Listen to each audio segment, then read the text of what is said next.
Hello hi friends, ಇವತ್ತು ಆಲೂಗಡ್ಡೆ chips ಯಾವ ರೀತಿ ಮಾಡೋದಂತ ತೋರಿಸ್ಕೊಡ್ತಾ ಇದ್ದೀನಿ. ಅದಕ್ಕಿಂತ ಮುಂಚೆ ನಮ್ಮ ಚಾನಲ್ನ ಸಬ್ಸ್ಕ್ರೈಬ್ ಮಾಡ್ಕೊಂಡಿಲ್ಲ ಅಂದರೆ ದಯವಿಟ್ಟು ಸಬ್ಸ್ಕ್ರೈಬ್ ಮಾಡ್ಕೊಂಡು ವಿಡಿಯೋ ನೋಡಿ. ನಾವು ಚಿಕ್ಕವರಿದ್ದಾಗ 10 ರೂಪಾಯಿ ಕೊಟ್ಟರೆ ಎಷ್ಟೊಂದು ಕುರ್ಕುರೆ ಆ ಥರ ಎಲ್ಲ ತೊಗೊಂಡು ತಿಂತಾ ಇದ್ವಿ.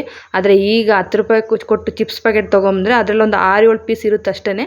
ಅಷ್ಟು ತಿಂದ್ರೂ ಸ್ಯಾಟಿಸ್ಫೈ ಆಗೋಲ್ಲ. ಅದಕ್ಕೆ ಮನೇಲೇ ಈ ರೀತಿ ಮಾಡಿಕೊಂಡ್ರೆ ಮಕ್ಕಳು ಸಹ ಇಷ್ಟಪಟ್ಟು ತಿಂತಾರೆ, ಆರೋಗ್ಯಕ್ಕೂ ಸಹ ತುಂಬ ಒಳ್ಳೆಯದು ಅಂತ ಇಲ್ಲಿ ಮನೆಯಲ್ಲೇ ಮಾಡ್ಕೊಳ್ತಾ ಇದ್ದೀನಿ.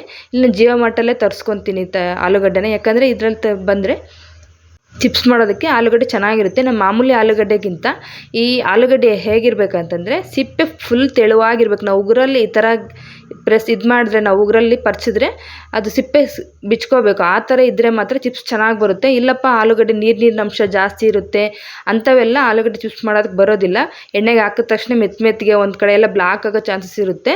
ಆದಷ್ಟು ನಾವು ಸಿಪ್ಪೆ ತೆಳುವಾಗಿರೋ ಅಂತಹ ಆಲೂಗಡ್ಡೆನ ತೊಗೊಬೇಕು. ನಾನು ಇಲ್ಲಿ ಒಂದು ಅರ್ಧ kg ಆಲೂಗಡ್ಡೆನ ತೊಗೊಂಡಿದ್ದೀನಿ. ನಾನಿಲ್ಲಿ ಮಕ್ಕಳು ಸಹ ಮನೇಲೇ ಇದ್ರಲ್ಲ ರಜಕ್ಕೆ ಈ ಥರ ಮಾಡಿಕೊಟ್ರೆ ಅವರು ಸಹ ಇಷ್ಟಪಟ್ಟು ತಿಂತಾರೆ ಅಂತಂದು ಈ ಥರ ಎಲ್ಲ ತೊಗೊಂಡು ಸಿಪ್ಪೆ ಎಲ್ಲ ಎರೆದ್ಬಿಟ್ಟು ನಾನು ನೀರಲ್ಲಿ ಹಾಕ್ಕೊಳ್ತಾ ಇದ್ದೀನಿ. ನೀರಲ್ಲಿ ಹಾಕೋ ಅವಶ್ಯಕತೆಯೂ ಇರಲ್ಲ, ನಾನು ಹೆಂಗಿದ್ರೂ ತೊಳಿಬೇಕಲ್ವ, ಅದಕ್ಕೆ ನೀರಲ್ಲಿ ಹಾಕ್ಕೊತಾ ಇದ್ದೀನಿ. ಈಗ ಇದನ್ನು ಚಿಪ್ಸು ಮಾಡೋ ಅಂಥ ಟ್ರೇ ತೊಗೊಂಡು ಈ ಥರ ಮಾಡ್ಕೊತಾ ಇದ್ದೀನಿ. ನೀವು ಈ ಥರ ಮಾಡ್ಕೊಂಡು ತಟ್ಟೆಗಾದರೂ ಹಾಕ್ಕೋಬೋದು, ಸ್ವಲ್ಪ ಬಟ್ಟೆಯಲ್ಲಿ ಒಣಗಿಸ್ಕೊಂಡು ಆ ಥರ ಆದರೂ ಇಟ್ಕೋಬೋದು. ಒಂದು ಸತಿ ಆಗಲ್ಲ ಅಂತಂದರೆ ನಾನು ಬಂದುಬಿಟ್ಟು ಇಲ್ಲಿ ತಟ್ಟೆಯಲ್ಲೂ ಸಹ ಹಾಕ್ಕೊಳ್ತಾ ಇಲ್ಲ, ಡೈರೆಕ್ಟ್ ಎಣ್ಣೆಗೆ ಬಿಟ್ಕೊಂಡ್ಬಿಡ್ತೀನಿ. ಈಗ ಇದನ್ನೇನೆಂದರೆ ನೋಡಿಸ್ತಾ ಇದ್ದೀನಿ ಯಾವ ಥರ ಚಿಪ್ಸ್ ಬರುತ್ತೆ ಅಂತಂದು.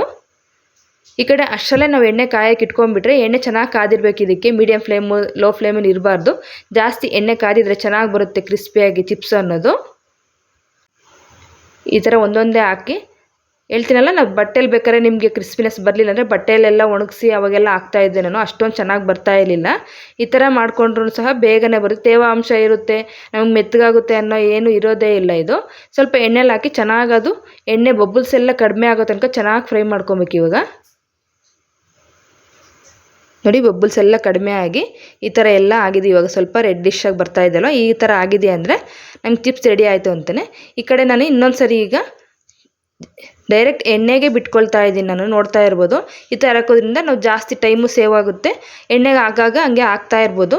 ಸ್ವಲ್ಪ ನೋಡ್ಕೊಂಡು ಹಾಕೊಳ್ಳಿ. ಫುಲ್ ಹಾಕ್ಬಿಟ್ರೆ ಚಿಪ್ಸು ಅಗಲ ಇರಲ್ಲ, ಒಂದಕ್ಕೊಂದು ಇದಾಗಿಬಿಡುತ್ತೆ. ಅದಕ್ಕೆ ನಾನು ಇಲ್ಲಿ ಸ್ವಲ್ಪನೇ ಈ ಥರ ಹಾಕ್ಕೊಳ್ತಾ ಇದ್ದೀನಿ ಅಷ್ಟೇ ಫ್ರೆಂಡ್ಸ್. ಸ್ವಲ್ಪ ಈ ಥರ ಎಣ್ಣೆಗೆ ಹಾಕೊಂಡ್ಬಿಟ್ರೆ ಆಲೂಗಡ್ಡೆ ಒಂದು ಮೇಯ್ನು ನಾವು ನೋಡ್ಕೊಂಡು ತೊಗೊಬೇಕು ಈ ಚಿಪ್ಸ್ ಮಾಡೋದಕ್ಕೆ.